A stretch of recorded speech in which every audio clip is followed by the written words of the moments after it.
அனைவருக்கும் வணக்கம்ங்க. நான் ரேணுகா தேவி. நான் எழுதிய கிராமத்து கவிதைகள் ஒன்று இதோ உங்களுக்காக. ஆற்றுக்கு பக்கத்தால் இருக்கிற அம்மன் கோயிலுக்கு மத்தியானமே வாரேன்னு மச்சான் நீயும் சொன்னியே.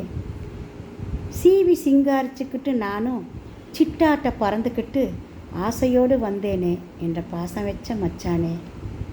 கருக்கள் எழுந்து போனையே, கழனி வேலையெல்லாம் பார்க்க மாலை நேரமும் ஆச்சு, மச்சான் உன்னை காணலையே. துணைக்கு நீ இருப்பேன்னு தனியாகத்தான் வந்தேனே. சூடன பூவெல்லாம் வாடித்தான் போனதையா. நேரம் ஆக ஆக நெஞ்செல்லாம் நடுங்குதே. கருத்த மச்சான் உனக்காக செவத்த புள்ள தூது விட்டேனே. காத்துல என்ற பாட்டு சத்தம் காதில் வந்து தான் கேட்டுதா.